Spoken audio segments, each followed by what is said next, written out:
Le Festival international des percussions de Longueuil avait choisi le monde des Mayas et leur temple pour loger l'esprit de cette grande fête.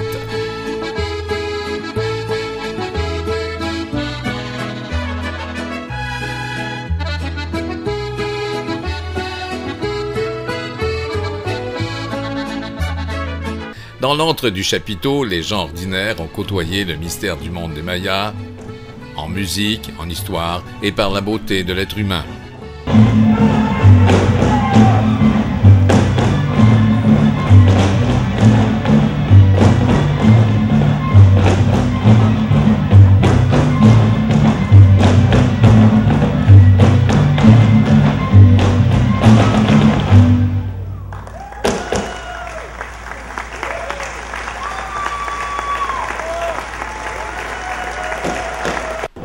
En cette ouverture de la festivité, ils étaient nombreux à s'être entassés pour suivre le cœur battant de Mélissa Lavergne, accompagné par le Bélé Bélé, qui nous ont fait voyager de l'Afrique de l'Ouest au Brésil pour finir en plein cœur des ruelles mexicaines.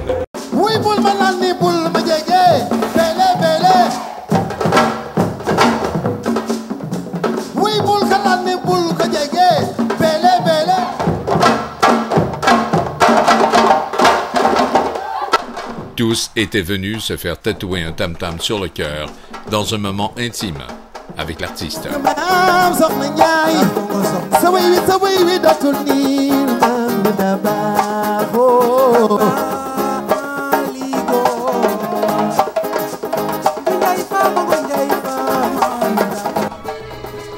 C'est en ce temple consacré au thème du Mexique et des Mayas où on nous offrait spectacle, conférences dont une initiation à la civilisation maya avec l'audio Obregón et aussi un grand repas spectacle gastronomique suivi d'un bal où 200 convives avaient acheté leurs billets au coût de 75 $ le couvert.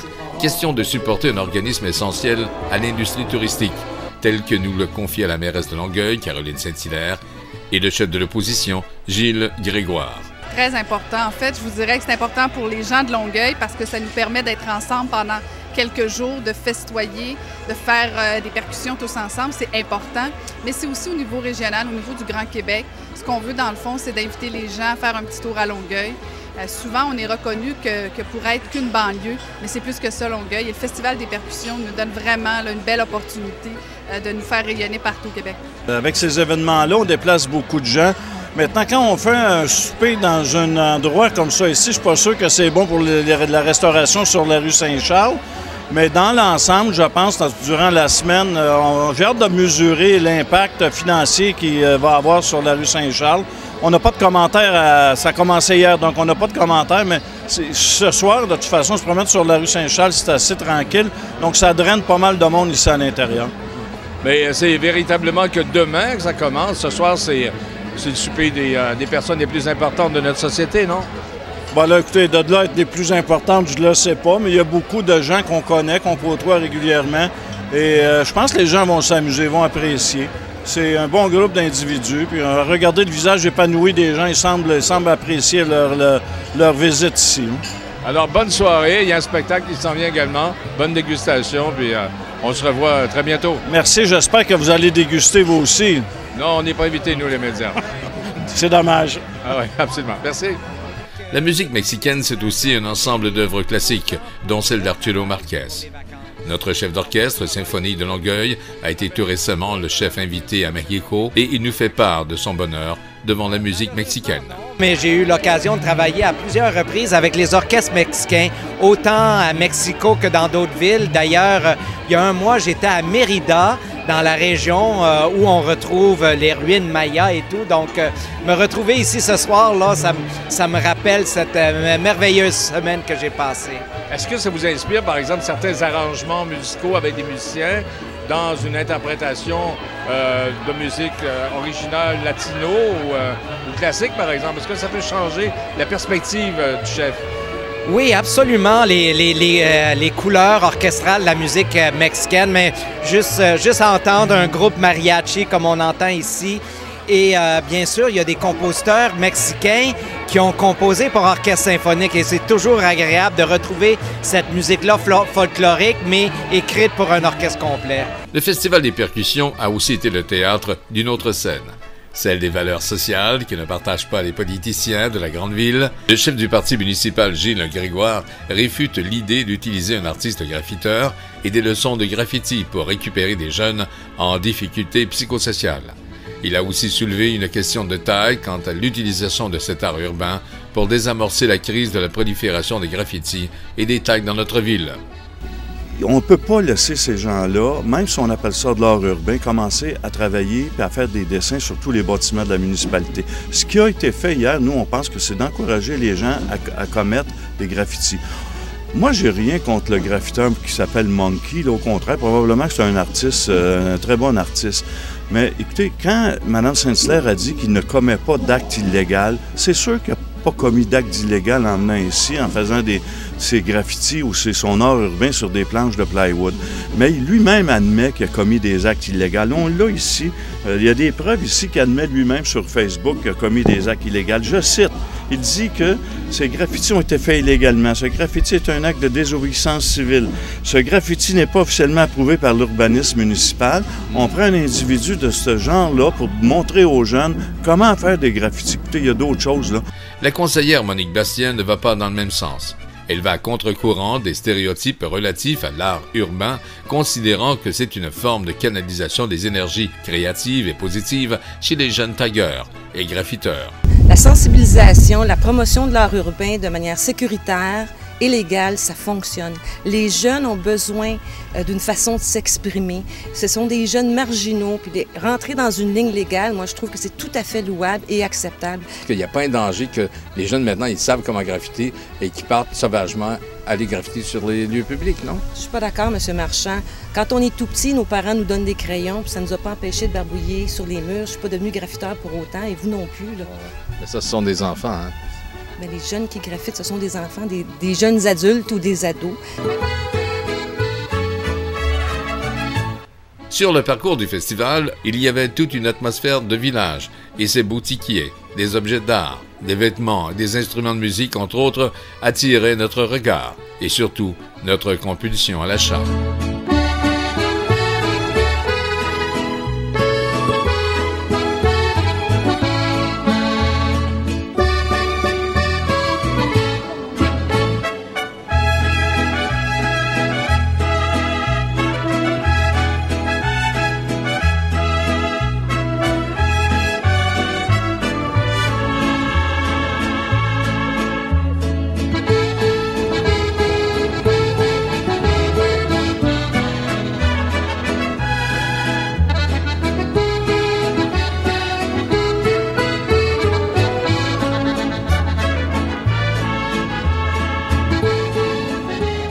Aussi, l'initiation aux danses offrait un moment de relâche pour tous, mais ce ne sont pas tous les gens qui peuvent vaincre leur timidité. Very good! Maintenant, dites allô à la gang de jaloux qui aimerait ça avec nous autres sur stage. Ah, c'est ça. Sur place. Ah?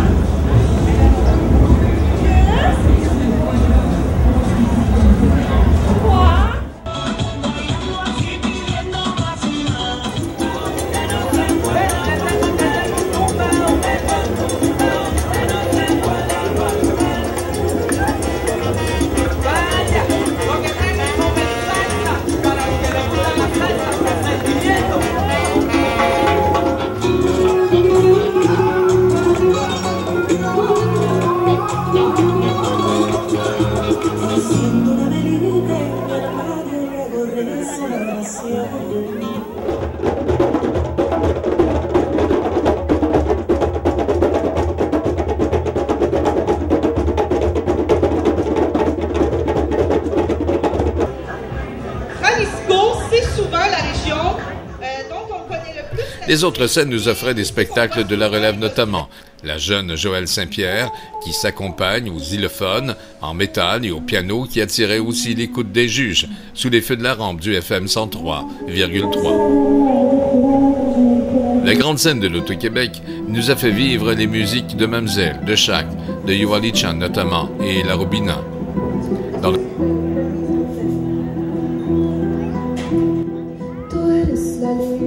Petrona, clavel de Tehuantepec. Tú eres la linda Petrona, Buenas noches, Longueuil. It's an honor being here this night. Let's dance.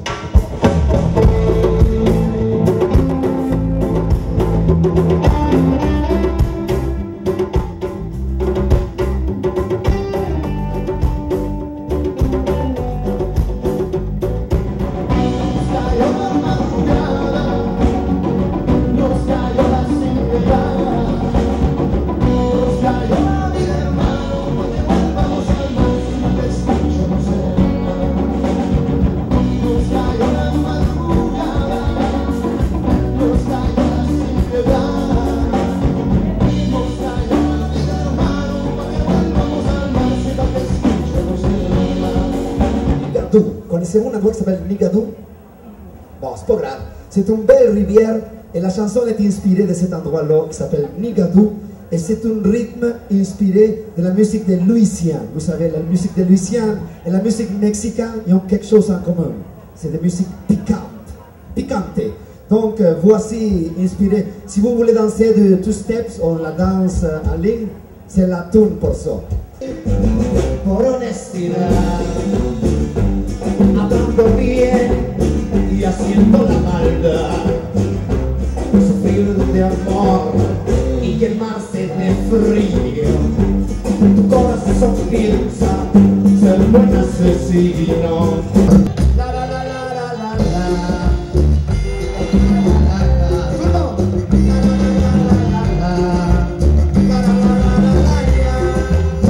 Dans le grand temple, il y avait bien sûr les ballets mexicains.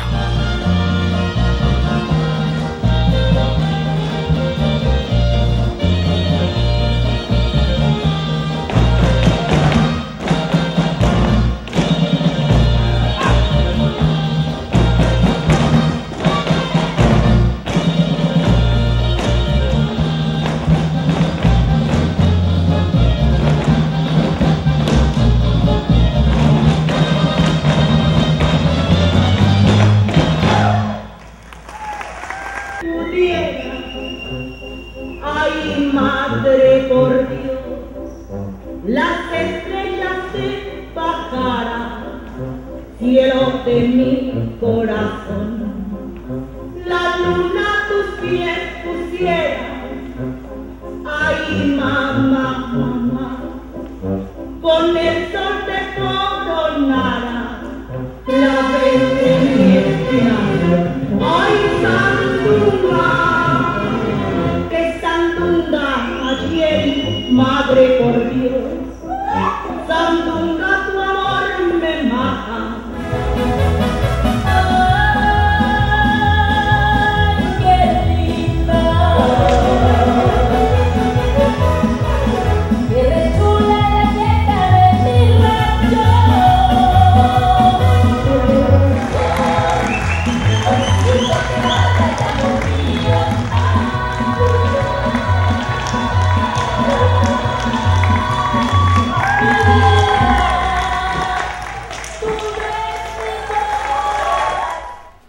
Le dernier coup de cœur du festival fut le spectacle de samedi dernier, autour du Mexique avec Mélissa, réunissant les percussionnistes et les nombreux artistes originaires du Mexique, Mamzelle, Shaq, Yoali-Chan, Lorbina et les ballets mexicains. Et dimanche, le monde des Mayas.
Et dimanche, le monde des Mayas s'est fermé par le grand défilé carnavalesque qui marquait la clôture du festival.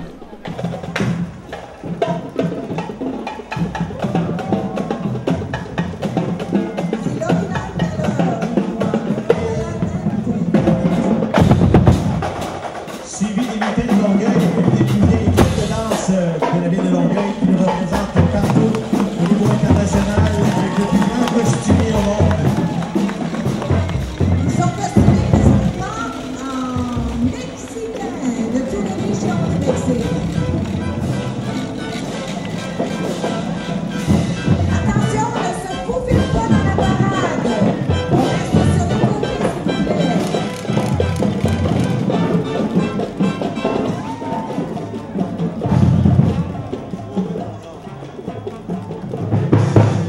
Je sais que France danse ce genre de danse à tous les matins en se levant, c'est ce qu'on m'a dit.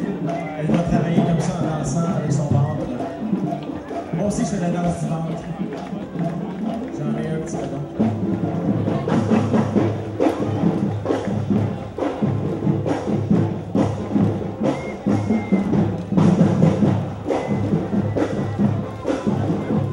Et c'est suivi de la Carlitos Chac, les gars de Chac et Claudio Obligón. JP.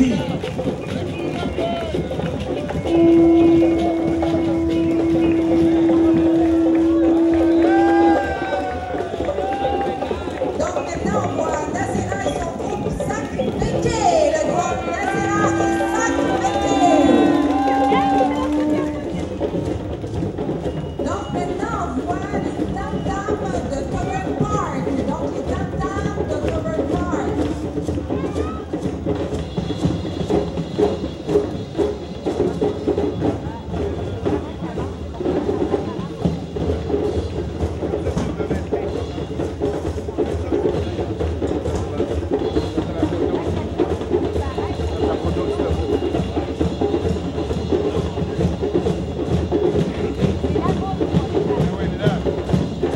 J'assiste présentement au défilé carnavalesque présenté par les restaurants McDonald's de Saint-Hubert et de Longueuil.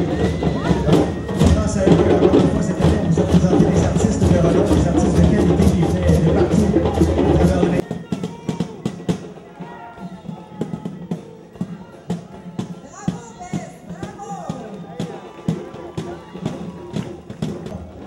Encore pour rien de tickets, je suis stationné légalement. Donc on a avec nous la vache Daniel et le percussionniste et guitariste.